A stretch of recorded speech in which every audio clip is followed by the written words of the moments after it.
জাতীয় নির্বাচনের আগে দেশের বিভিন্ন স্থানে ঘুরে আমার প্ল্যান পরিকল্পনা অনেক কিছু আমি আপনাদের সামনে তুলে ধরেছিলাম। আপনারা স্বাধীনতার ঘোষকের প্রতিষ্ঠিত দল বিএনপিকে ভোট দিয়ে রাষ্ট্র পরিচালনার দায়িত্ব দিয়েছেন, সকল পরিকল্পনা বাস্তবায়নের সুযোগ দিয়েছেন।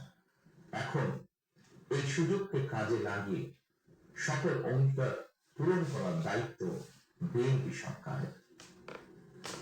আমরা আমাদের পরিকল্পনা এবং প্রতিশ্রুতি বাস্তবায়নের কাজ শুরু করে দিয়েছি ইনশাআল্লাহ। অঙ্গীকার পূরণের এই যাত্রা পথে আমরা ভবিষ্যতের দিনগুলোতেও আপনাদের অব্যাহত সমর্থন প্রত্যাশা করি ইনশাআল্লাহ। দেশবাসী, সরকার প্রধান হিসাবে আমি দেশবাসীর উদ্দেশ্যে একটি বিষয় প্রতি দৃষ্টি আকর্ষণ করে বলতে চাই।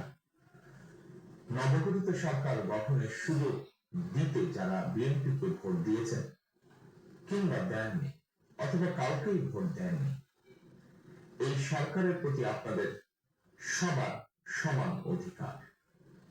বিএনপি সরকার বিশ্বাস করে দলমত ধর্ম দর্শন যার যার, রাষ্ট্র সবার।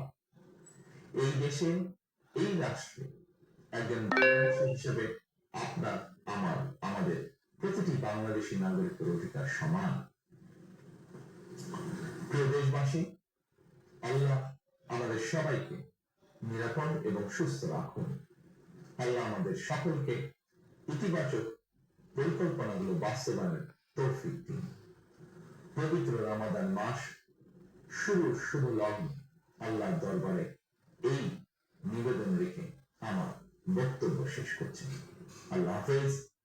বাংলাদেশ জিন্দাবাদ।